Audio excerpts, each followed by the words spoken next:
anybody mentioned Trump, oh dude, I was like, what a loser. Like literally I would just be like, okay, like you are, nothing you say matters anymore. Blonde hair, fake tan, fake boobs, fake lips, fake nails, blue eyes, Barbie dolls, and always blonde. Achieve, achieve, achieve, achieve, achieve. I can out-achieve any blonde out there. If you think you have it all figured out, by definition, you do not. We need to live in alignment with our values, not our wounds. I 100% think that that statement could fix the world because I think most of us are aligning our life with our wounds. Shattered. Too unbreakable. Listen here, sweet sister. Whether you think you have one little crack or you are shattered into a billion pieces, this podcast is going to give you the resources, tools, and skills to help piece yourself back together to form a beautiful, unique, solid, and unbreakable masterpiece. You are listening to Shattered to Unbreakable, the Reclaim Podcast. Let's talk. You said it's nice to get to the point where you don't care what anyone thinks of you. I have not gotten to that point. I don't think I ever will.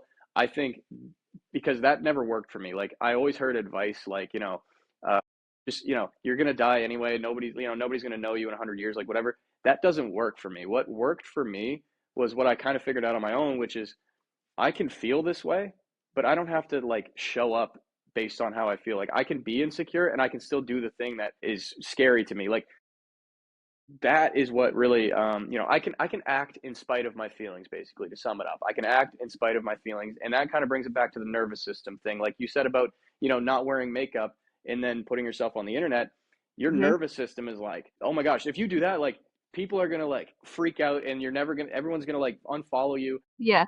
But the truth is like, yeah, maybe some people will, but the people that do, those aren't the people you want following you anyway, because it's not authentic. Like if they're looking for just someone to look at, that's not what you're all about, right? So like get good riddance, okay? I know. And it's so funny because a lot of people are like, oh, I didn't even notice you didn't have makeup on. And I'm like, what? Yeah, there you go. All that effort, you don't even notice? Right? I always tell people, they're like, man, how do you not care what people think? I'm like, have somebody start a rumor about you. Super easy after that. But my divorce was high conflict. And so, he had lots of lies about what I was doing, who I was. Every time something new changed in my life, he had a new story to tell about it. It was 10% truth, 90% lie, but it was always horrible, horrible, horrible, horrible. CPS cases called, like, it's just been a nightmare. And so that really did cure me of caring what people thought, because not being able to defend myself, because I didn't know what he was saying until later. And I would wonder why people were looking at me funny. And I had to just say, well, they'll believe what they believe, and there's nothing I can do about it. So I think being a perfectionist in my life has involved a lot of control. I've had lots of control. I've been able to control my grades. I was able to control how well I did in sports because I could practice and I could lift and I could run and I could do everything that I achieved. I had control over. And then when this marriage fell apart, and inside the marriage, there was a lot of, emotional and psychological abuse going on from both of us. I dished out just as much as I got, but afterwards being able to be like, I literally have no control. And it killed me for, 6 to 8 months. And then finally I got to the point where I think my nervous system just crashed. Like it was just like, I can't do this anymore. So it was kind of that like live or die choice. Like I could either die of literally being stressed out over what I can't control, or I could live peacefully, letting it all go. Yeah. And so I chose obviously to live peacefully, but there were days where I was like, Lord, please just take me. I can't do this anymore. Yep. Yeah, I totally get that. And that's what perfectionism is all about. I think it all boils down to control, like trying to feel safe, your nervous system trying to make you feel safe. So you grasp at every possible thing to build you up around you, to make you feel safe, instead of just accepting your circumstances and choosing the actions and showing up like authentically in them. Because you just don't have enough belief in yourself that it's going to be okay without all these like external factors. But it takes a lot of obviously like deep reflection, self, work on yourself, and like understanding what your trauma is in your past. I think we all have some level of trauma. Like trauma also was like a trigger word for me as well. Like, before I learned all this. Trauma was like, Holy anybody mentioned cow. trauma. Oh, dude, I was like, what a loser. Like, literally, I would just be like, okay, like, you are, nothing you say matters anymore. Because I just thought Even it the was like word stupid. trigger. Oh, The yeah. word triggered too is like, oh, are you triggered? Okay. Yeah, exactly. And I was like that, but it's like, okay, trauma doesn't have to be like a crazy, like insane thing that happened to you. It can just be like when you're a kid, you're so Hmm. susceptible, like little things that aren't even that big of a deal can have a huge effect on how you show up in the world because Oh, you're yeah. so much more sensitive. You're literally, your brain is in such a malleable state when you're a child that like Hmm. anything can be trauma for you. And you might not even realize, like 10 years down the road when you're like an adult and you actually like remember what happened, you can just be like, oh my gosh, like that was nothing, but like it still has affected me up until this point. Like, I don't know. I actually still don't know. Here's the thing, I still don't know what my trauma really even is. Like, I have some Right. ideas, but Yeah. I have a feeling it's nothing too crazy. Mine's not that crazy either, but it did have right. effect. I've just recently learned some things about relationships that I was like, holy cow, that explains everything. And it's just around my dad, Mm, because my parents were divorced, my dad and the girlfriends he chose. mm, That's what it's around. Not it didn't even affect me. His girlfriends were great to me. My dad was great to me, but he always chose blonde hair, fake tan, fake boobs, mm, fake lips, fake nails, blue eyes, Barbie dolls, and always blonde. And he would always tell me, I only date blondes. I only mm, date blondes. I only date blondes. And I'm like, so here I am, green eyes, brunette, short, small boobs, white, freckles, not big lips, not his choice in a beautiful woman that's worth dating.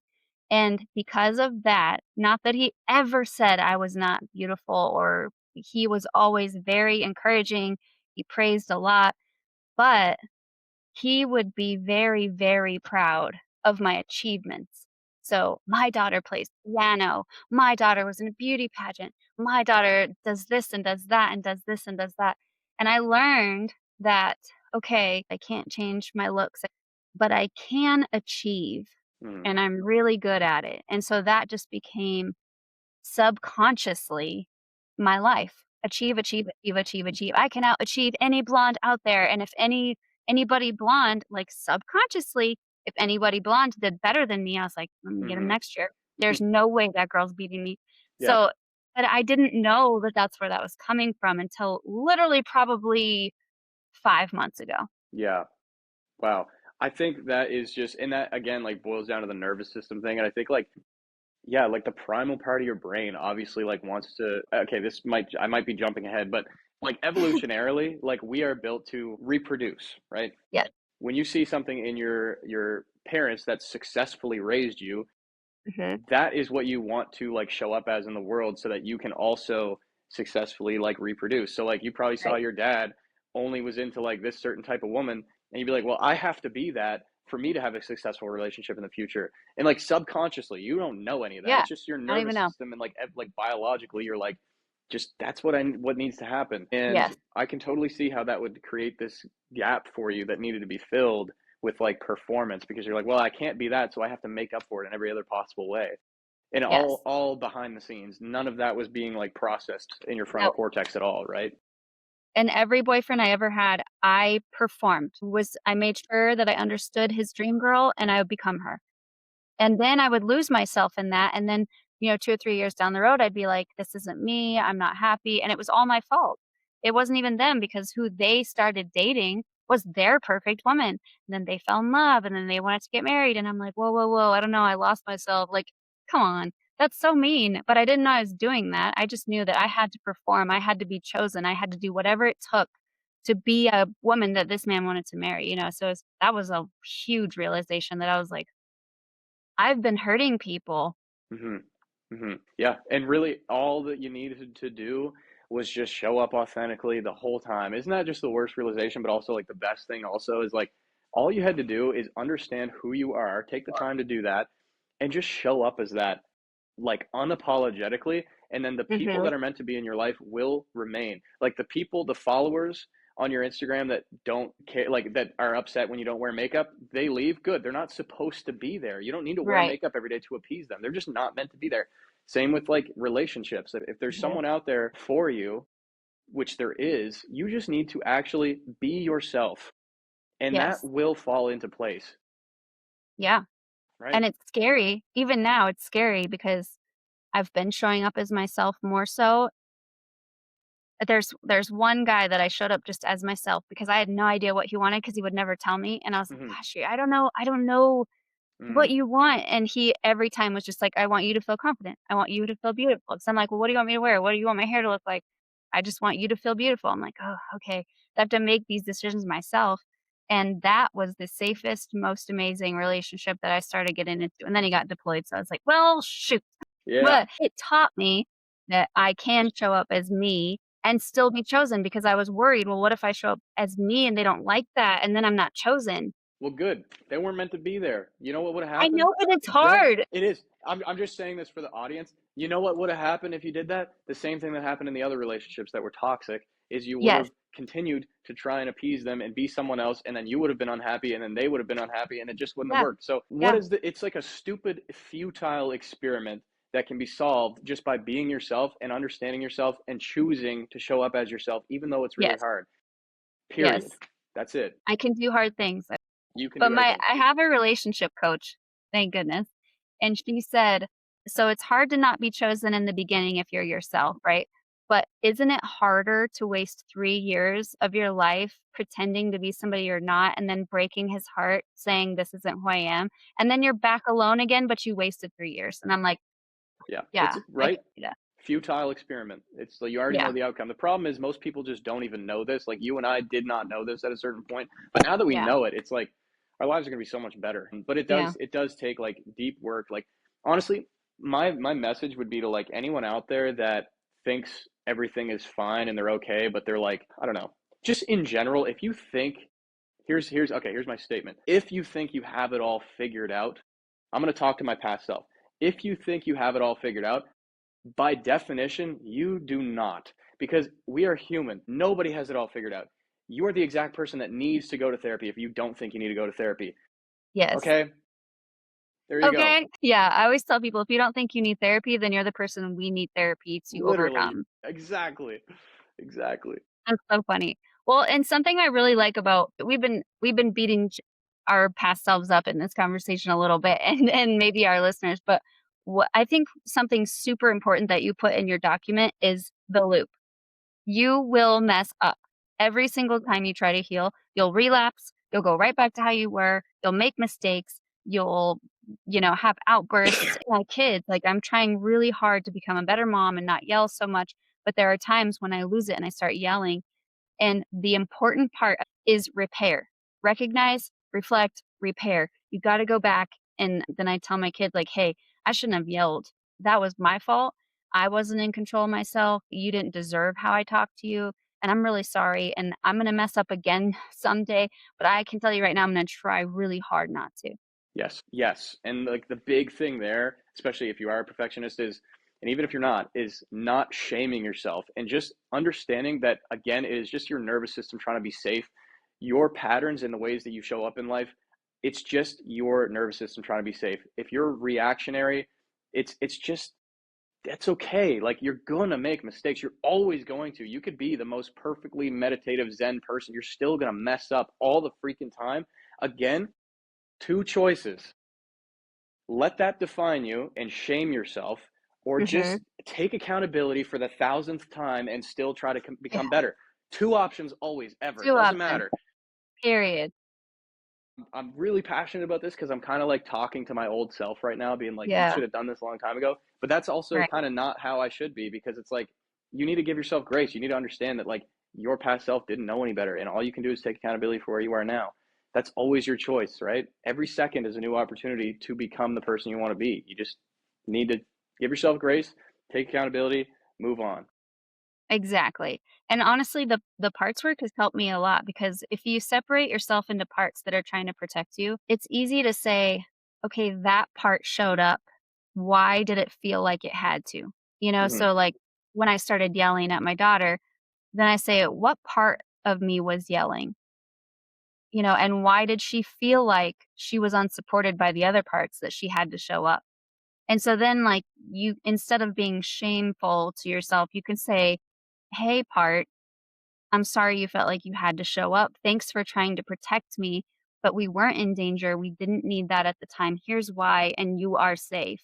Like, that dialogue, like you said, sounds stupid, but you don't even know how much that helps because it does release the shame because you are not your feelings. I can tell when it's coming. When I feel like I'm about to yell, then I can be like, "Okay, I'm about to yell because I think this is happening. Is that what's really happening? No, here's what's actually happening. It doesn't require yelling. It could be a calm conversation."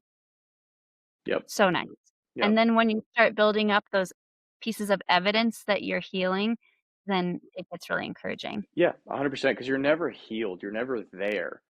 Like, Mm-mm. the key is just understanding that you're always going to be a work in progress, and just understanding that mistakes are going to happen, and that what defines you is not even your actions. It's Right. about your decisions that you make when things Yeah. happen.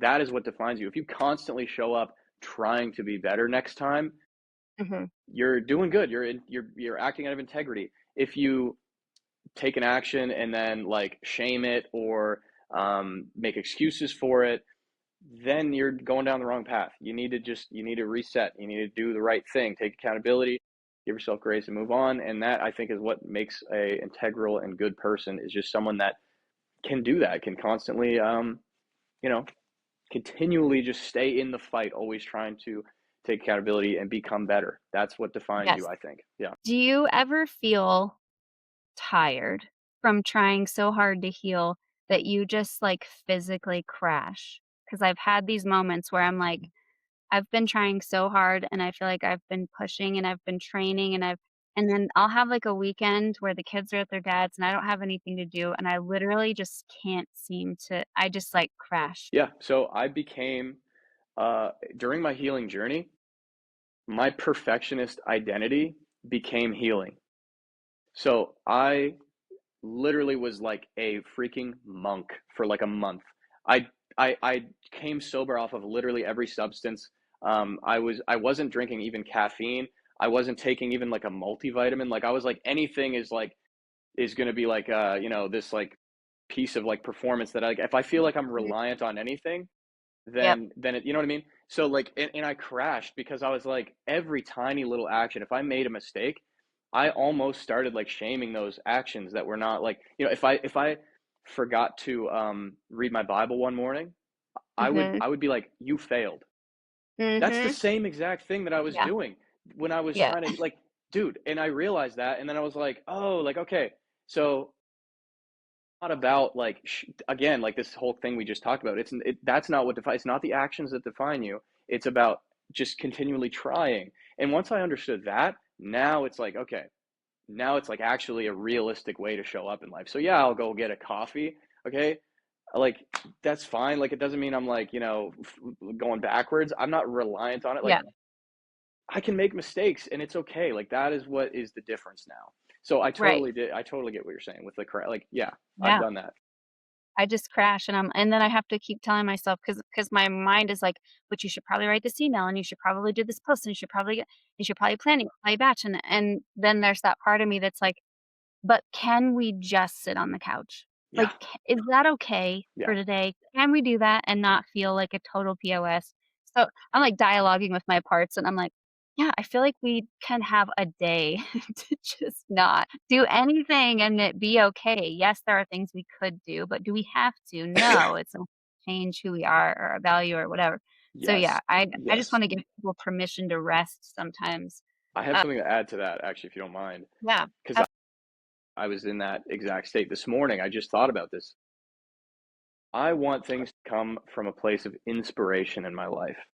I don't mhm, want them to be a reaction. I want to make sure my actions are always being from a place of like, I want to share this with the world. I want to do something mhm, because I think it's worthy of being shared, not because I need like a certain outcome to happen. So like, my yeah, Instagram has been like blowing up, and I'm like so pumped about that. So I'm like, I want to keep the momentum going.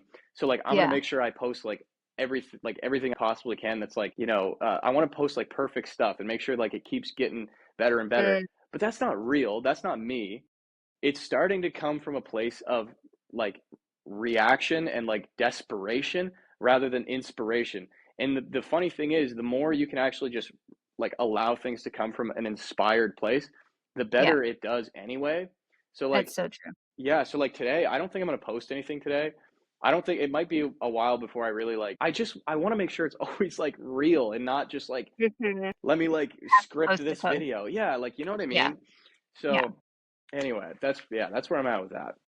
That's so true. Yeah, there was a point where I was, like, actually asking ChatGPT, "What do I say today?" And I was like, "This is dumb." This segues perfectly into, like, the biggest thing that you had on your document that just, like, blew my mind. I was like, "Yes, this could literally be a life's motto."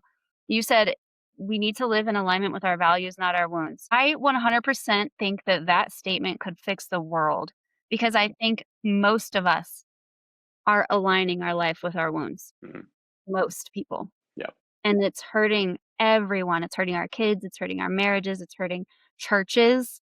It's hurting churches so much, like, so many Christians have fallen away from the church just because they were hurt there, and I'm like, "Y'all, people are going to church that are sick. You can't go to a doctor's office and expect to be treated in the waiting room. You gotta be there for God," like, and it hurts my heart, but I think that, we could literally have an entire 30-minute long podcast on literally just living in alignment with values versus wounds. So I would love for you to weigh in on that. Yeah, I totally agree. I think everything cascades from that because my entire thing is living in alignment and living not just as the version of yourself you want to be, but living as the version of yourself you're called to be.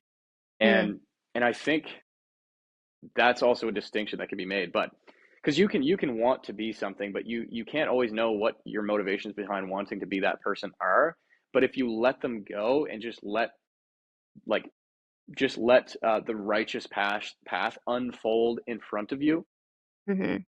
through prayer, through reflection, through just letting the opportunities that open and taking advantage of them and making sure that what they are coming from like an integral place. That's the way to do it, I think. And it all stems from understanding yourself, understanding what you can bring to the world, and showing up authentically again, unapologetically authentically. I think that that righteous path will unfold in front of you, and the things Sure. that the things that are meant to be there will fall into place.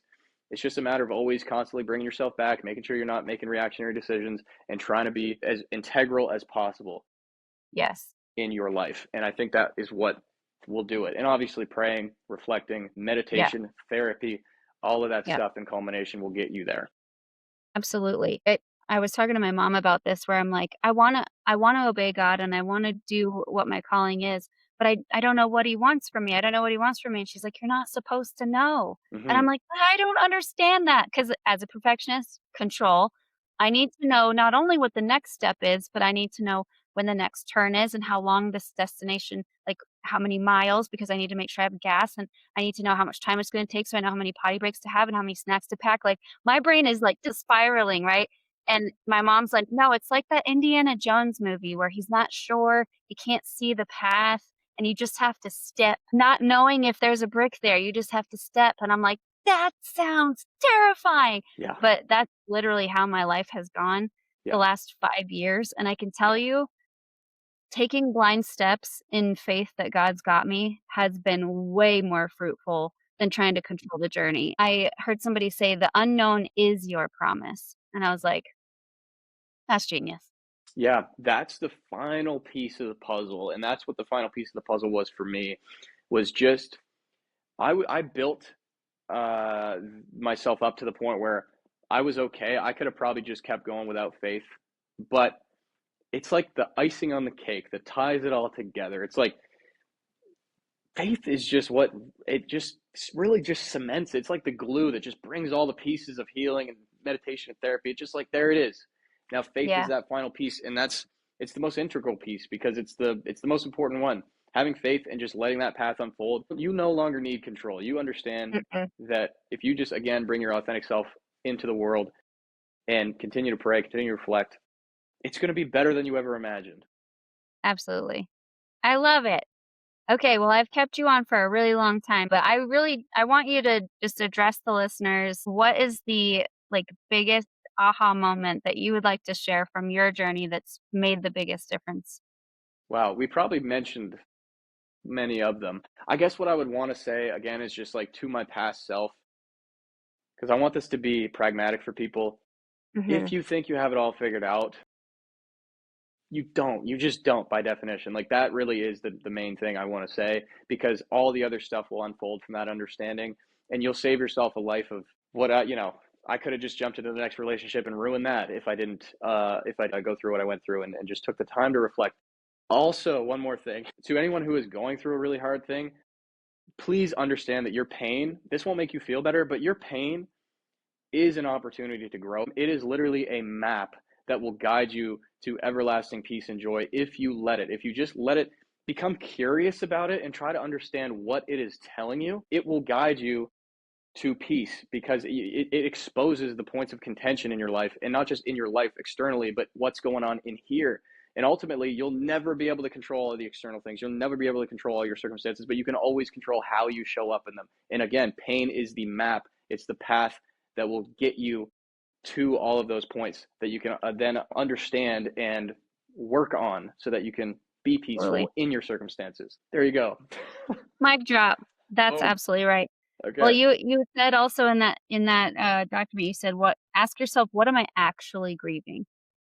And I think that's a great question to start with. What am I actually upset about? What am I actually sad about? And sometimes the journey to healing is just asking the right questions. So definitely, if you are dealing with any sort of grief, if you're dealing with a big trauma thing, or if you're just dealing with perfectionism, reach out to Geoff, reach out to me. We both have good stories and good questions, good journal prompts, good meditation questions, good ideas.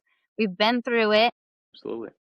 Biggest thing, you are not alone. That's my biggest takeaway is you might think that you're the only one dealing with this, but usually the person to your right and your left is dealing with the same thing. You're all just in a different phase of it. And I do love that we are bringing the male side and the female side in on this, because there's so many, I just see it all over Instagram, women hating on men, men hating on women. And it's like, we're not going to get anywhere, you guys. Like, No. we can't do that anymore. It's basically just everybody taking accountability, like you said, Geoff, for your own actions and your own emotions. Make yourself happy, make yourself healed or healing, and make sure that you're ready to be a foundation for your own life, and that will make you a foundation for a relationship that's healthy. Yes, But thank absolutely. you, Geoff, for being on. I really appreciate you taking the time, being a man of your word, and showing up today and sharing your story. Thank you. I loved this. I think this was fantastic, and we should do it again. I really think you're a very good interviewer, and yeah, really, really enjoyed this. So it's been a pleasure. Yay! Did you hear that, guys? We get a part 2. Thanks for hanging out with us today. I just wanted to remind you about the resources we have on the reclaimstrategy.com. That is Reclaim University with free downloads. It's the Reclaim Guidebook, access to Kintsugi classes and events. So go ahead and take a look. Also, please share this podcast with anybody that you think might need to hear these messages. And if you haven't already and you think we deserve it, give us a 5-star rating. That just helps our reach. So I love you guys. Stay sparkly, and we will see you next week.